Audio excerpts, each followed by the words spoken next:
नमस्कार दोस्तों। आज बहुत सारे बच्चों ने जनरल टर्म ऑफ जीपी की जनरल टर्म के बहुत सारे डाउट्स जो पूछे, ज़्यादा भी नहीं है, 10 क्वेश्चंस के करीब डाउट आ रहे हैं। ये आने भी थे डाउट्स क्लियर, क्योंकि ये एग्जाम्पल से थोड़े से डिफरेंट क्वेश्चंस थे। ठीक है, so most of these questions are from the NCERT के बहुत सारे क्वेश्चंस हैं। ठीक है, तो मैं बारी बारी से इन क्वेश्चंस को ले रहा हूँ, आप ध्यान से ज़रा सुनिएगा। क्लियर, आप अपने डाउट मार्क करते जाइएगा। क्लियर, ताकि आपको सारी चीज़ क्लियर हो जाए इसके अंदर से। सबसे पहला क्वेश्चन जो डाउट में पूछा है, which term of 5, 10, 20 and this are equal. ये 10th क्लास में भी ये क्वेश्चन आता था एपी के अंदर। सेम यही क्वेश्चन उन्होंने जीपी के अंदर भी इंट्रोड्यूस कर दिया है। क्लियर, सो हमारे पास एक जीपी ये है और हमारे पास एक जीपी ये है, और हमें दोनों की nth टर्म को बराबर रखना है, ये ध्यान रखना। क्लियर, सो इस जीपी की फर्स्ट टर्म 5 है और कॉमन रेशियो जो है वो 2 है। इस जीपी की फर्स्ट टर्म 1280 है और कॉमन रेशियो क्या आएगा, इसको जब आप इससे डिवाइड करोगे तो हमारा कॉमन रेशियो 1/2 आ जाएगा। ठीक है, सो इसकी nth टर्म जो है वो आएगी a, this is the formula of the general term, r⁻n-1, और इसकी जो जनरल टर्म आएगी वो आएगी a r⁻n-1। दोनों की जनरल टर्म आ गई है। ठीक है, दोनों की जनरल टर्म बराबर है। So this is 5 2⁻n-1, this is 1280। इसको जब आप ऊपर लेके आएंगे तो दिस इज 2⁻1⁻n-1। मैंने दोनों को बराबर रख दिया, इसको मैं ऊपर ले आया तो इसकी पावर नेगेटिव हो गई आपकी। सो फाइनली 5 2⁻n-1 1280, ये पावर नेगेटिव होके 2 की पावर -n+1 हो जाएगी। ठीक है, अब n वाली टर्म को इधर ले आओगे और इसको इधर ले आओगे, दोनों को आपस में इंटरचेंज कर देंगे। क्लियर, ताकि हम n की वैल्यू निकाल पाए। तो ये डिवाइड में आ जाएगा, ये इधर आ जाएगा। So finally 2⁻n-1, this is -n+1, 1280 divided by 5। इसको ऊपर ले आएंगे, इसको ऊपर ले आएंगे तो पावर के साइन चेंज हो जाएंगे, माइनस हो जाती है, आपको पता है, ऊपर लेके आते हैं। सो this is plus and this is minus, ये प्लस का हो जाएगा, ये माइनस का हो जाएगा। और ये भी 5 2 जा 10, 5 5 जा एंड 5, दिस इज 256। तो ये 2 की पावर 2n-2 हो जाएगा और ये 2 की पावर 8 लिख सकते हैं इसको हम। दोनों के बेस सेम हैं तो पावर इक्वल हो जाएगी। So 2n is equals to 10, n की वैल्यू जो है वो 5 आ जाएगी। तो इसका क्लियर सा मतलब ये है कि 1 2 3 4 5 एंड 1 2 3 4 5 फिफ्थ टर्म जो होगी वो दोनों की बराबर होगी आपकी। ठीक है, उसने क्या कहा है कि कौन सी टर्म जो दोनों की बराबर होगी, तो कुछ नहीं किया, nth टर्म दोनों की बराबर रखी है, बस थोड़ा कैलकुलेशन का ध्यान रखा है कि ये टर्म n वाली इधर आएगी और ये इधर आएगी, फिर ये ऊपर जाके पावर सब्ट्रैक्ट हो जाएगी और फिर दोनों के बेस सेम है तो पावर को हम इक्वेट कर देंगे। Clear, so this one is the question number 6 जो है वो आपका हो गया है। तो अब ये नेक्स्ट देखिए जरा, इसके अंदर क्वेश्चन बहुत आसान सा है। क्वेश्चन एक बच्चे ने पूछा है, थोड़ा सा ट्रिकी सा है।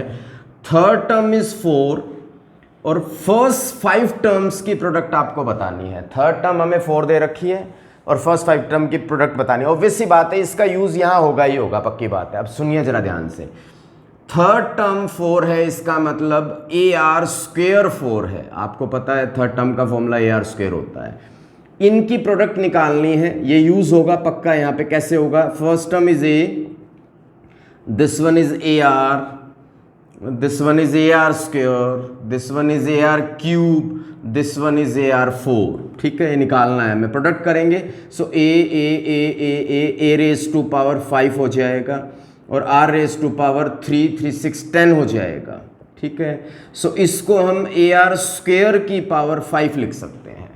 ठीक है, A⁻5 R⁻10 को हम AR² की पावर 5 लिख सकते हैं। हो गया यूज। AR² की वैल्यू कितनी है, 4।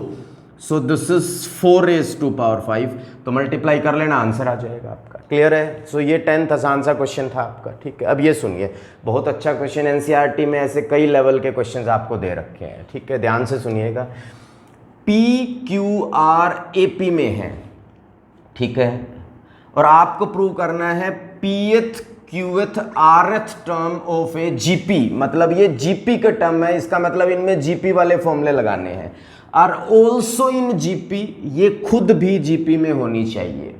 ठीक है, क्लियर है? सो अब ध्यान से सुनिएगा, ये तीनों टर्म GP में होनी चाहिए, इसका मतलब हमें ये प्रूव करना है square of the middle term is equal to product of these two. आपको ये बात तो क्लियर है अच्छे से कि अगर 3 नंबर GP में होते हैं तो बीच वाले का स्क्वायर इन दोनों की प्रोडक्ट के बराबर होता है। ठीक है, ये हमें प्रूव करना है। और साथ में ये भी दिया हुआ है कि PQR जो है वो GP की टर्म है, कहने को वो AP की भी हो सकती है। अगर ये GP की टर्म है तो यहाँ GP के फॉर्मूले लगेंगे। अच्छा, एक और बात है, कंफ्यूज नहीं होना है यहाँ पे। अब कुछ बच्चे सोचेंगे सर GP की टर्म है तो GP में तो होगी। अरे भाई एक बात बताओ, 2, 4, 8, 16, 32, 64 GP है ये आपकी। इसकी ये वाली टर्म उठा लूँ, ये वाली उठा लूँ, ये वाली उठा लूँ, तो है तो ये GP, परंतु क्या ये तीनों टर्म भी GP में होगी, ये कोई ज़रूरी थोड़ी है। तो सिमिलरली उसने भी यही बात की है कि एक Pth टर्म उठा ली, एक Qth उठा ली, एक Rth उठा ली, हैं ये तीनों GP की टर्म, बट ये क्या जरूरी है कि ये भी GP में होंगी। मतलब 2, 16, 64 कहाँ GP बना रही है? 2 8 जा एंड 16 4 जा बिल्कुल नहीं बना रही है। बट हमें यहाँ ये बात प्रूव करके बतानी है कि कोई भी रैंडमली सिलेक्टेड Pth Qth और Rth टर्म GP की भी GP बनाएगी। तो सिंपली हमें ये प्रूव करना है कि इसका स्क्वायर इन दोनों की प्रोडक्ट के बराबर होना चाहिए। ठीक है, चलो चलते हैं। सो अब ध्यान से सुनिएगा, ये AP है, AP में बीच वाली टर्म का 2 टाइम्स इनके सम के बराबर होता है। 2Q is equal to P+R, सबको पता है ये बात। ठीक है, और GP में इसका स्क्वायर इन दोनों के प्रोडक्ट के बराबर होता है। ये तो प्रूव करना है, वो गिवन है। ठीक है, फॉर्मूला लगाते हैं यहाँ। इसका फॉर्मूला हो जाएगा ARQ-1 का होल स्क्वायर। इसका फॉर्मूला हो जाएगा ARP-1। इसका हो जाएगा ARR-1। ठीक है, होल स्क्वायर ओपन करेंगे, A स्क्वायर, ये हो जाएगा मल्टीप्लाई होके 2Q-2, यहाँ हो जाएगा A स्क्वायर, और यहाँ इनको ऐड करेंगे तो दिस इज P+R-2। ठीक है, A स्क्वायर से A स्क्वायर कट जाएगा, इनके बेस सेम है तो पावर बराबर हो जाएगी। सो 2Q-2 इज इक्वल टू, ये आ जाएगा, ये भी कट जाएगा। सो 2Q इज इक्वल टू क्या आ जाएगा? P+R। पर ये तो गिवन है, सो आप क्या लिखोगे? Which is given. ठीक है, इसका मतलब ये GP में है। भाई देखो, सीधी बात बताऊं, मुझे ये GP में प्रूव करने थे, तो मैंने, इसका मतलब मुझे ये प्रूव करना है कि ये दोनों बराबर होने चाहिए, तो मैंने इसका भी फॉर्मूला लगा दिया, इसका भी लगा दिया। फाइनली जो रिजल्ट मेरे पास आया इससे, ये वही रिजल्ट है जो मेरे को उसने गिवन है, जो मेरे को दे रखा है। इट मीन्स ये तो ट्रू होगा ही होगा आपका। So hence we can say that कि ये GP में हो गए। अच्छा क्वेश्चन है, कंफ्यूजिंग है थोड़ा सा, बस ये ध्यान रखना है कि ये GP में है तो इसका स्क्वायर इनके प्रोडक्ट के बराबर होना चाहिए। फॉर्मूले GP के लगेंगे क्योंकि ये GP की टर्म्स है आपकी। ठीक है, सो 10th और 12th दोनों क्वेश्चंस हमारे हो गए हैं। अब ये देखिए, एनसीईआरटी का एक बहुत अच्छा क्वेश्चन है। आपको एनसीईआरटी की मोस्ट मिसलेनियस से पहले ये क्वेश्चन मिलेगा, और इसमें हिंट भी दे रखा है उन्होंने ब्रैकेट के अंदर डाल के, आप देखना जरा। ठीक है, चलो इस क्वेश्चन से पहले स्टेटमेंट समझा देता हूँ। Pth Qth Rth Sth term of an AP, मतलब ये चारों इस बार AP की टर्म है। जैसे पिछले में क्या थी, ये GP की थी, R इन GP बट है GP में, मतलब इन ये चारों GP में है बट ये टर्म AP की है, मतलब इनमें फॉर्मूले AP वाले लगेंगे। AP की nth टर्म का क्या फॉर्मूला होता है? ये A+n-1 इंटू D।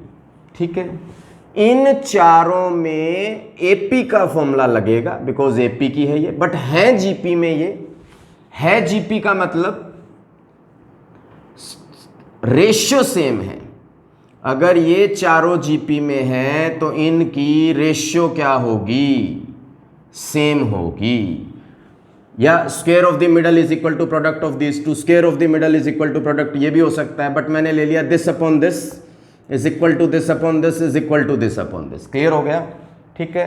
किस में है ये, जीपी में, बट टर्म किसकी है ये, एपी की, मतलब इनमें एपी के फॉर्मूले लगेंगे यहाँ पे। ठीक है, ये जीपी में प्रूव करके बताना है। ठीक है, चलो अब इस क्वेश्चन को समझाने से पहले थोड़ा सा मैं बता दूं आपको, आप सब बच्चों को पता है ये प्रोपोर्शन है 2/4 half, this is also half, this is also half, बराबर है ये।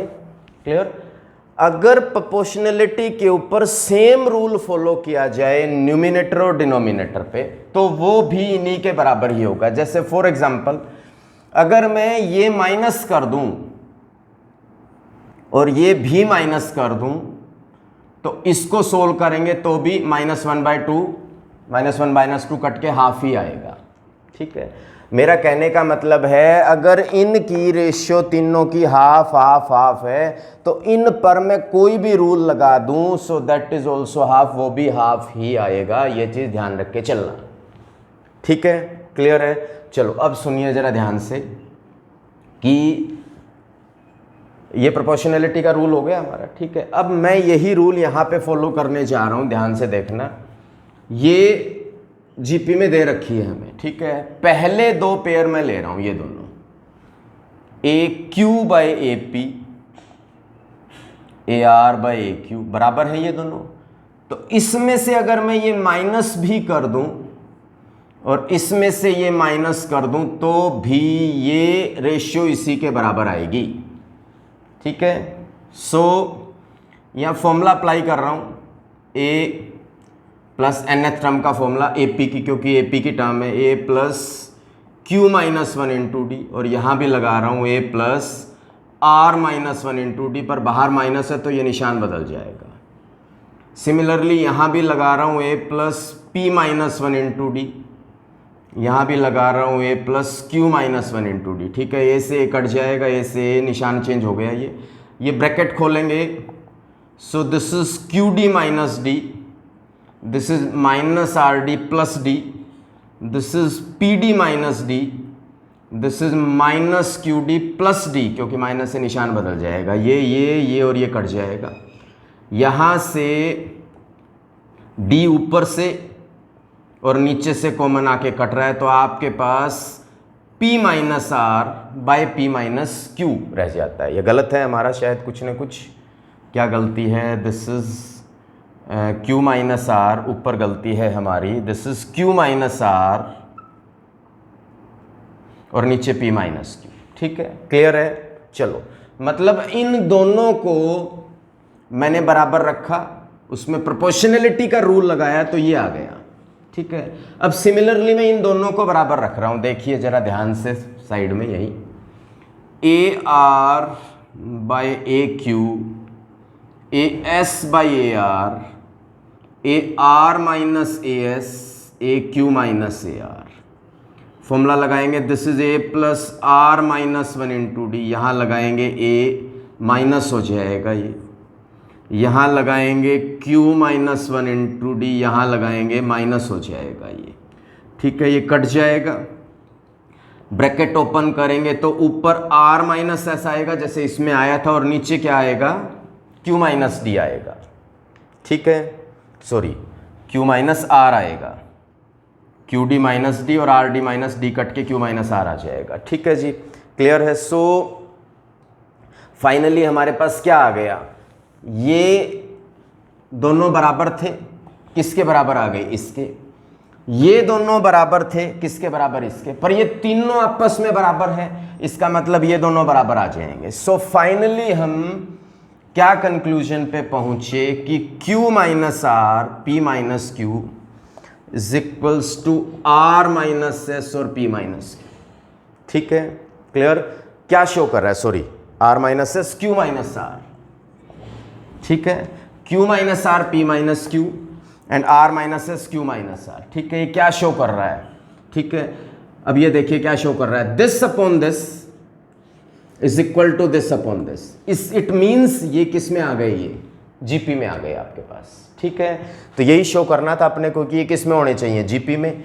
ये जीपी में कब आएंगे, जब इनकी रेशियो बराबर होएगी। तो this upon this is equal to this upon this, यही तो प्रूव हो गया हमारा, ठीक है। सो हो गया जीपी के अंदर प्रूव, क्लियर। सो ये बहुत मुश्किल नहीं है क्वेश्चन, ये बड़ी सिंपल सी कहानी है। ये जीपी में है, रेशियो बराबर ले ली, पहले इन दोनों को बराबर लिया, प्रोपोर्शनलिटी का रूल लगाया, न्यूमिनेटर में से न्यूमिनेटर माइनस, डिनोमिनेटर में से डिनोमिनेटर माइनस कर सकते हैं, वहां से एक रिजल्ट आ गया। इन दोनों को बराबर लिया, न्यूमिनेटर में से न्यूमिनेटर माइनस, डिनोमिनेटर से डिनोमिनेटर, यहां से एक रूल आ गया, ठीक है। सो इन दोनों से ये रिजल्ट आ गया, इन दोनों से ये, बट ये तीनों बराबर है, इसका मतलब ये और ये आपस में बराबर हो गए। और ये क्या शो कर रहा है, ये शो कर रहा है कि this upon this is equal to this upon this. It means ये तीनों टर्म किस में आ गई, जीपी में आ गई, ठीक है।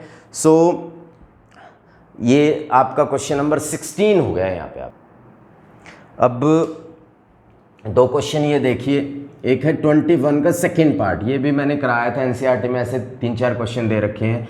ए बी सी डी जीपी में है और प्रूव करना है A plus B, B plus C, C, ये भी जीपी में होने चाहिए। इन क्वेश्चंस का एक ही तरीका है, बड़ा सिंपल सा, ठीक है।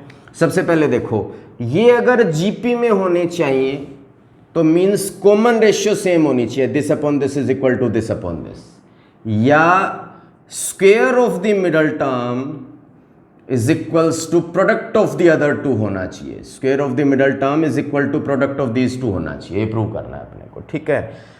अगर ये जीपी में है तो इसको मैं ए, इसको मैं ए आर, इसको मैं ए आर स्क्वायर और इसको मैं ए आर क्यूब ले सकता हूँ। A is A, B is A R, C is A R square, D is A are cube ले सकता हूँ मैं इसको, ठीक है जी, क्लियर। ये बात मैंने वहाँ भी बताई थी आपको, ठीक है। ये प्रूव करके बताना है, तो इसकी लेफ्ट हैंड साइड में ले रहा हूँ, this is B plus C का होल स्क्वायर, ध्यान से सुनिएगा। B plus C, what is B here, A R, what is C here, A R square का होल स्क्वायर। मैंने क्या कहा था, यहाँ कभी भी होल स्क्वायर ऊपर नहीं करना, कॉमन लेना है। इन दोनों से ए और आर कॉमन आ रहा है, परंतु स्क्वायर लगा हुआ है तो बाहर ए स्क्वायर आर स्क्वायर आ जाएगा, अंदर क्या बचेगा, 1 प्लस आर का होल स्क्वायर। ए आर दोनों से मैंने कॉमन ले लिया, बाहर ए स्क्वायर आर स्क्वायर आ गया, अंदर बचा 1 और यहाँ एक आर का होल स्क्वायर, ठीक है। राइट हैंड साइड में this is A plus B C plus D, this one is A, value डाल रहा हूं, बी की वैल्यू ए आर, सी की वैल्यू ए आर स्क्वायर और डी की वैल्यू ए आर क्यूब, ठीक है। यहां भी मल्टीप्लाई नहीं करना, कॉमन लेना है। क्या कॉमन आ रहा है दोनों से, ए, अंदर 1 प्लस आर बचेगा। इन दोनों से क्या कॉमन आ रहा है, ए और आर स्क्वायर, अंदर वही 1 प्लस आर बचेगा। ये आपस में मल्टीप्लाई होके ए स्क्वायर आर स्क्वायर ही हो जाएगा, और ये दोनों सेम है, ये 1 प्लस आर का होल स्क्वायर हो जाएगा। तो चेक कीजिए, आ रहा है तो बराबर आ गया, बिल्कुल ठीक है। तो यहाँ कुछ भी नहीं है इन क्वेश्चनों में, जीपी में प्रूव करना है इसका स्क्वायर इज इक्वल टू ये, और इसमें वैल्यू डाल दो बस, होल स्क्वायर नहीं खोलना, यहाँ वैल्यू डाल के कॉमन लेने का प्रोसेस है। यही मैंने जनरल टर्म के सेकेंड लेक्चर में भी आपको समझाया था आपको, ठीक है। अब ये सुनिए जरा इस क्वेश्चन को आप ध्यान से, ये काफ़ी अच्छा क्वेश्चन है 26। इसमें क्या बोला है कि the sum of 4 consecutive terms of a GP is 60, 4 terms का सम 60 दे रखा है। And arithmetic mean of first and last, first और लास्ट का अर्थमेटिक मीन 18 है, तो नंबर निकालने हैं। नंबर्स का मतलब ए और आर निकाल के बताना है अपने को, ठीक है। क्लियर हो गया। चलो अब सुनिए, बात कर रहा है सम की। तो जब सम प्रोडक्ट का कहीं जिक्र नहीं है तो हमें नंबर यही लेने पड़ेंगे। अगर प्रोडक्ट होती तो नंबर हम ये लेते, A by R cube, A by R, मैंने आपको जीपी में बताए थे, ये लेते A by R, A R और ए आर क्यूब ये ले लेते, ठीक है। सो हमें चारों का सम 60 दे रखा है, तो ए कॉमन ले लेंगे चारों से। यह एक बार मत लीजिए, पढ़ा रहने दीजिए, फर्स्ट इक्वेशन बना लीजिए, ठीक है। एंड उसके बाद उसने क्या कहा है, उसने बोला है अर्थमेटिक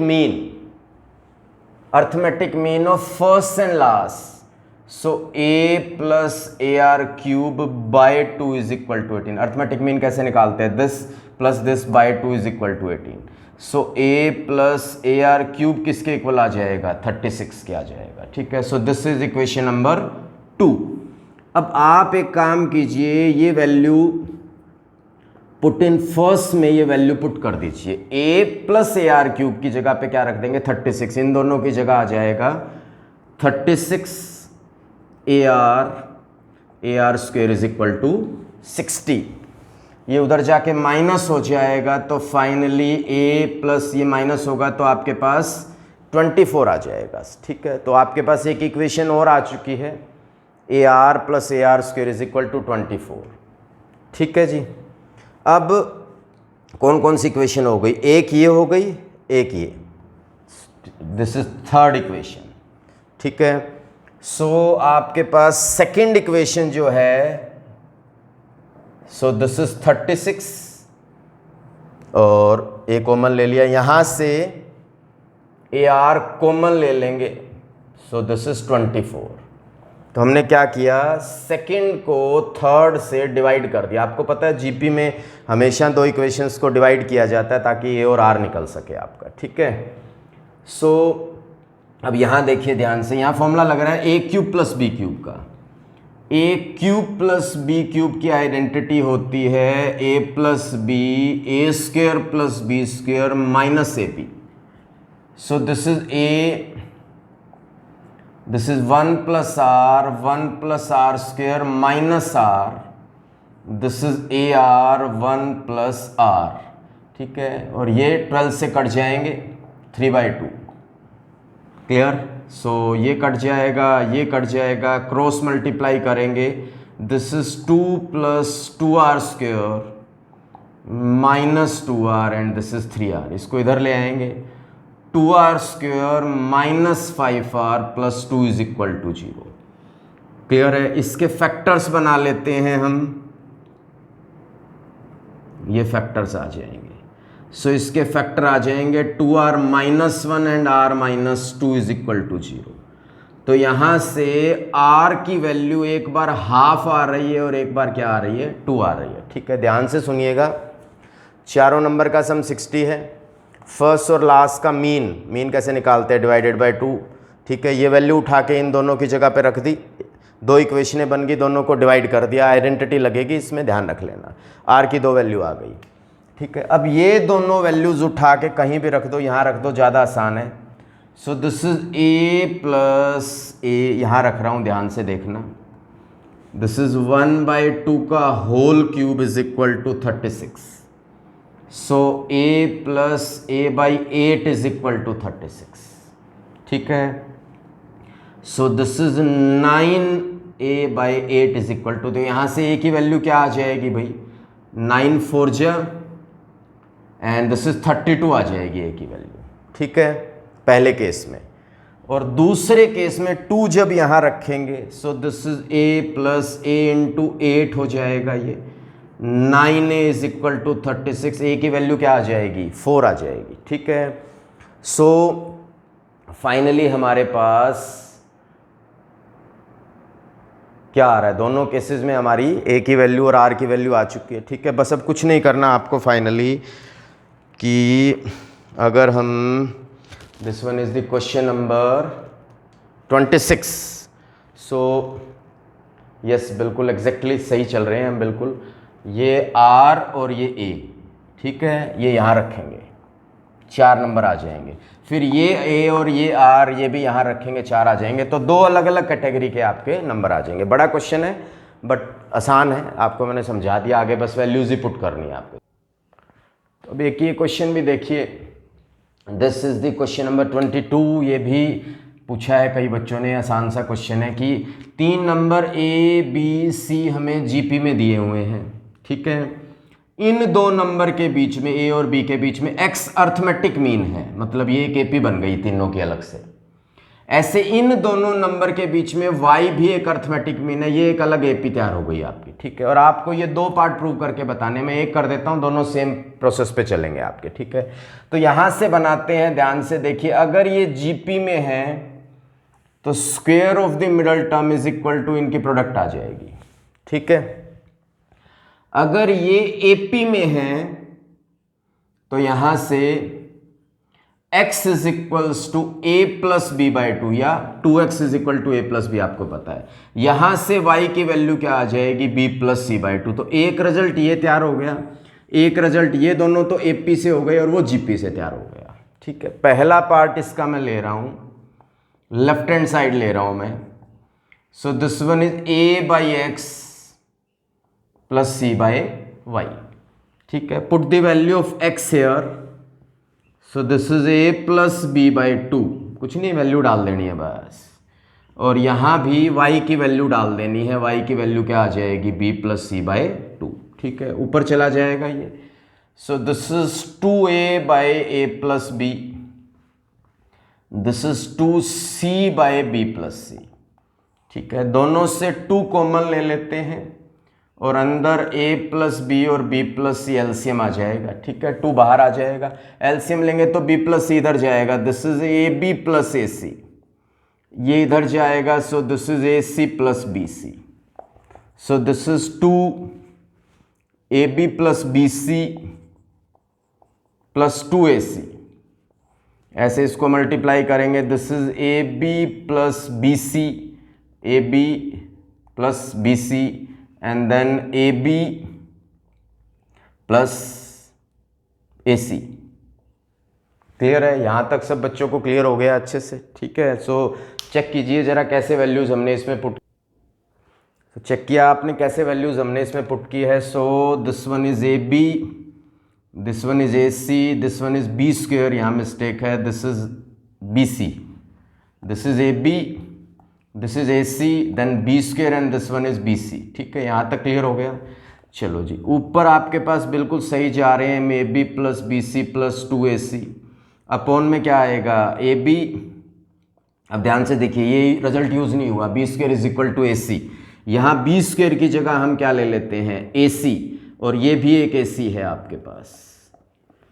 सो फाइनली आपके पास क्या आ जाएगा, a B plus B C plus 2ac, और नीचे भी a B plus B C plus 2ac ही आएगा, ये कट जाएगा तो 2 आपके पास बच जाएगा, वही प्रूव करना है राइट हैंड साइड, ठीक है। सिमिलरली जो आपको सेकंड पार्ट दिखाई दे रहा है उसमें भी आप खुद इसको ट्राई कर सकते हो बड़े आराम से, सिर्फ आपको इसमें भी x और y की वैल्यू डालनी है, एलसीएम लेके सोल्व कर देना है, ठीक है। So this one is 22nd question भी आपका हो गया है यहाँ पे, ठीक है। सो एक क्वेश्चन मैं और ले रहा हूँ, ये लास्ट, ये किस बच्चे ने पूछा नहीं है, one of the most important question of NCERT, ठीक है। सो ध्यान से देखिएगा ये क्वेश्चन। फर्स्ट टर्म इज ए दे रखी है, last term nth term is b of an GP, and p is the product of the first n term, और p क्या है, पहली n टर्म्स जो है उन सारों के प्रोडक्ट को हम p बोल रहे हैं, और प्रूव करना है p square is equal to a into b whole power n। One of the most important question, 2 जगह पे ये कॉन्सेप्ट यूज होता है, ध्यान रखिएगा जरा, ठीक है। ध्यान से देखिए, सबसे पहले मैं p ही लेके चल रहा हूं, p क्या है, प्रोडक्ट है, first term is a, second term is AR, then AR square and up to AR n minus 1.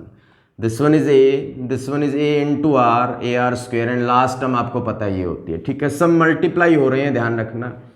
तो होगा क्या, A की जो पावर है मल्टीप्लाई हो रहे हैं, तो A की पावर अलग ऐड हो जाएगी, 1 1 1 1 अलग ऐड हो जाएगी, और R की पावर अलग हो जाएगी, 1 2 3 अप टू n माइनस 1, ठीक है, क्लियर। सो A की पावर में n आ जाएगा आपके पास, 1 1 1 n आ जाएगा, ठीक है। R की पावर का इलाज कैसे होगा, ध्यान से सुनिए, साइड में बताता हूं, कई क्वेश्चनों में ये चीज यूज हो सकती है आपकी। क्या है ये, एक AP है, ठीक है, एक का डिफरेंस है, ठीक है, और टोटल कितनी टर्म्स है, n माइनस 1, ठीक है।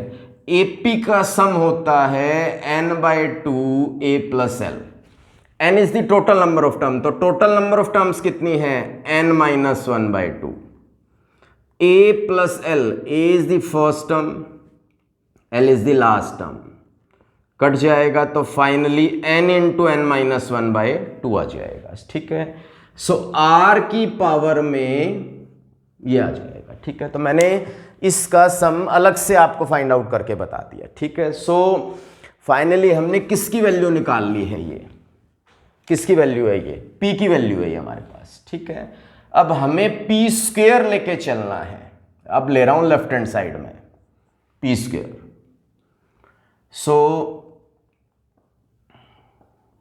तो इसका स्क्वायर हो जाएगा, इसका स्क्वायर क्या हो जाएगा, a power 2n r power, ठीक है, इसको 2 से कट जाएगा 2 और इस पे 2n आ जाएगा। ठीक है, अब a पावर 2n को 2 बार आप लिख लीजिए, a पावर n और a पावर n लिख लिया। सो this is a power n, इन दोनों में देखो दोनों पे n लिखा हुआ है। सो आप इसमें क्या कीजिए, दोनों के ऊपर n इकट्ठा कॉमन ले लीजिए। दोबारा से सुनिए, p स्क्वायर का मतलब इसका स्क्वायर कर दिया तो इसका स्क्वायर हो गया 2n और ये कट जाएगा, इसको 2 बार लिख लिया और ये एज इट इज। इनमें से n दोनों पे है तो दोनों पे मैंने ऊपर कॉमन ले लिया, ये एज इट इज। ठीक है, ये किसका फॉर्मूला है, ARn-1, ये nth टर्म का फॉर्मूला है हमारा, और nth टर्म हमें क्या दे रखी है, b दे रखी है। So this is a power n b power n, this is nth term, ध्यान रखिएगा nth टर्म b है, a power n b power n। तो फाइनली हम इसे दोनों को इकट्ठा करके a b की होल पावर n लिख सकते हैं। तो प्रूव क्या हो गया आपके पास, p square is equals to a b whole to the power n। ठीक है, तो फाइनली हमारे सारे डाउट्स क्लियर हो गए हैं जनरल टर्म के एक्सरसाइज के। ठीक है, क्लियर, थैंक यू।